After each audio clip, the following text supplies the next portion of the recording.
بسم اللہ الرحمن الرحیم۔ السلام علیکم دوستو، آج کا ہمارا موضوع ہے حلال اور حرام چیزیں۔ جیسا کہ قرآن کریم میں سورہ البقرہ کی آیت نمبر 651 میں ارشاد ربانی ہے، اے لوگو کھاؤ زمین کی چیزوں میں سے جو چیزیں حلال اور ستھری ہیں، اور شیطان کی پیروی نہ کرو، وہ تمہارا کھلا دشمن ہے۔ قرآن کریم اور سنت نبویہ میں رزق حلال کا نہایت اہتمام سے ذکر کیا گیا ہے، یہاں تک کہ علماء قرآن و سنت نے اس کی اہمیت ان الفاظ سے کی ہے کہ دین معاملات کا نام ہے۔ شریعت اسلامیہ نے کسب حلال کو عبادت شمار کیا ہے اور اس کے بے شمار فضائل بیان کیے ہیں۔ سیدنا انس بن مالک رضی اللہ تعالی عنہ سے روایت ہے کہ نبی کریم صلی اللہ علیہ وسلم نے فرمایا، حلال مال کا طلب کرنا ہر مسلمان پر واجب ہے۔ اور سیدنا عبداللہ بن مسعود رضی اللہ تعالی عنہ سے مروی ہے کہ رسول اللہ صلی اللہ علیہ وسلم نے فرمایا، حلال مال کا طلب کرنا دوسرے فرائض کی ادائیگی کے بعد فرض ہے۔ اسلام پاکیزگی کا مذہب ہے، اس نے ہر شعبے میں پاکیزگی کا حکم دیا ہے۔ عقائد و اعمال کے علاوہ ذریعہ معاش کے پاک ہونے پر بھی بڑا زور دیا ہے۔ قرآن کریم کی متعدد آیات میں عقل طیب پاک کھانے کا ذکر آیا ہے۔ آپ دیکھ رہے ہیں گولڈن نیوز چینل۔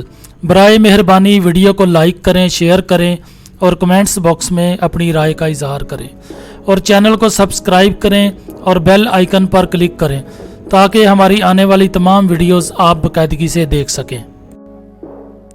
اور اسی طرح سورہ بقرہ کی آیت نمبر 172 میں ارشاد باری تعالیٰ ہے، اے ایمان والو، ان پاکیزہ چیزوں میں سے کھاؤ جو ہم نے تمہیں دی ہیں، اور اللہ کا شکر ادا کرو اگر تم اس کی عبادت کرتے ہو۔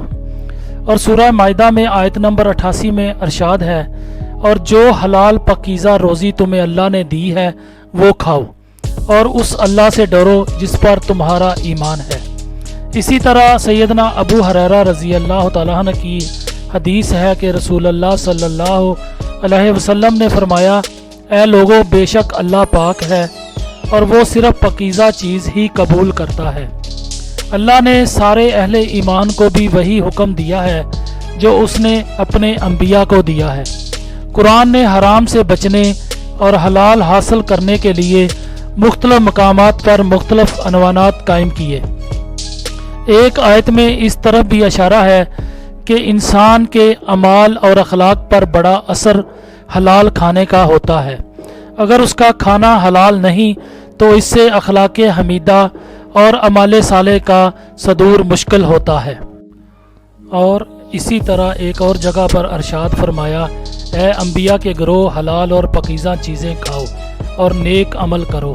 اس آیت میں حلال کھانے کے ساتھ عمل صالح کا حکم فرما کر اسی جانب اشارہ ہے کہ اعمال صالح کا صدور جب ہی ممکن ہے جب انسان کا کھانا پینا حلال ہو۔ ایک حدیث میں واضح طور پر آ رہا ہے کہ آپ صلی اللہ علیہ وسلم نے فرمایا کہ حرام کھانے والے کی دعا قبول نہیں ہوتی۔ ایک اور حدیث میں آپ نے سیدنا عبداللہ ابن عمر سے فرمایا ہے کہ 4 خصلتیں ایسی ہیں جب وہ تمہارے اندر موجود ہوں تو پھر دنیا میں کچھ بھی حاصل نہ ہو تو تمہارے لیے کافی ہے۔ ایک امانت کی حفاظت، دوسرے سچ بولنا، تیسرے اچھے اخلاق، چوتھے کھانے میں حلال کا اہتمام۔ حرام مال کا ایک سب سے بڑا نقصان یہ ہوتا ہے کہ اولاد فرما بردار نہیں ہوتی، جبکہ حلال مال سے پرورش شدہ اولاد والدین کی فرما برداری ہوتی ہے، اور اس پر کئی واقعات شاہد ہیں۔ سیدنا عبداللہ ابن مسعود رضی اللہ تعالیٰ عنہ کی روایت میں ارشاد نبوی ہے کہ حلال روزی طلب کرنا فرض ہے۔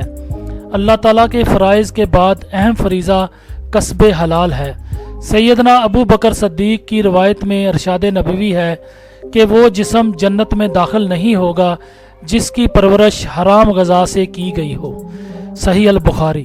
سیدنا مقدام بن مادی قرب رضی اللہ تعالیٰ عنہ کی روایت میں ارشاد نبوی ہے کہ کسی شخص نے اس کھانے سے بہتر کوئی کھانا نہیں کھایا جو اس نے اپنے ہاتھ سے کما کر کھایا ہو، اور اللہ کے نبی سیدنا داؤد اپنے ہاتھوں سے کما کر کھایا کرتے تھے۔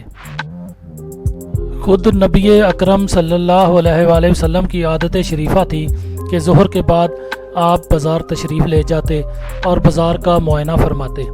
ایک مرتبہ آپ ایک ڈیر کے پاس سے گزرے اور اپنا ہاتھ اس ڈیر میں ڈال دیا تو آپ کی انگلیوں کو کچھ تری محسوس ہوئی۔ آپ نے فرمایا کہ اے گلے والے، یہ تری کیسی ہے؟ یعنی ڈیر کے اندر یہ تری کہاں سے پہنچی اور تم نے غلہ کو تر کیوں کیا؟ اس نے عرض کیا کہ یا رسول اللہ، اس تک بارش کا پانی پہنچ گیا تھا جس کی وجہ سے غلہ کا کچھ حصہ تر ہو گیا ہے، میں نے قصداً تر نہیں کیا ہے۔ آپ نے فرمایا کہ تو پھر تم نے غلہ کو اوپر کی جانب کیوں نہیں رکھا تاکہ لوگ اس کو دیکھ لیتے اور کسی فریب میں مبتلا نہ ہوتے؟ یاد رکھو، جو شخص فریب دے وہ مجھ سے نہیں، یعنی میرا طریقہ پر نہیں ہے۔ نبی اکرم کی خدمت میں ایک صحابی نے عرض کیا کہ مجھے خرید و فروخت میں لوگ دھوکہ دیتے ہیں، تو آپ نے فرمایا کہ جب تم خریدو تو کہہ دیا کرو لا خلابہ، اس میں دھوکہ نہ ہو، یعنی مجھے چیز کی سمجھ نہیں ہے اس لیے اس میں دھوکہ نہیں چلے گا۔ ام المومنین سیدہ عائشہ صدیقہ کی روایت سے صحیح بخاری میں ہے، سیدنا ابو بکر صدیق کا ایک غلام تھا جو ان کی زمین کا محصول یعنی خراج وصول کرتا تھا، اور ابو بکر صدیق رضی اللہ تعالیٰ عنہ اس کا وصول کیا ہوا مال کھایا کرتے تھے۔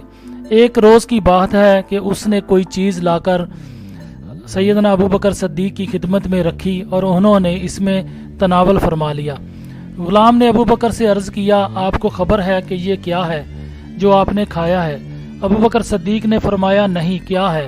غلام نے بتایا، میں نے زمانہ جاہلیت میں ایک آدمی کے لیے کہانت کی تھی، حالانکہ کہانت کرنے کا مجھے ڈنگ نہیں تھا، میں نے اسے دھوکہ ہی دیا تھا۔ اب جب کہ اس سے میری ملاقات ہوئی تو اس نے مجھے یہ چیز دی جو آپ نے تناول فرمائی ہے۔ یہ سن کر سیدنا ابو بکر صدیق نے اپنا ہاتھ منہ میں داخل کیا اور پیٹ میں جو کچھ تھا اسے کہہ کر کے باہر نکال دیا۔ گولڈن نیوز کو سبسکرائب کرنا مت بھولیں، ویڈیو کو لائک کریں، شیئر کریں اور کمنٹس سیکشن میں اپنی رائے کا اظہار ضرور کریں۔ اللہ آپ کا حامی و ناصر ہو۔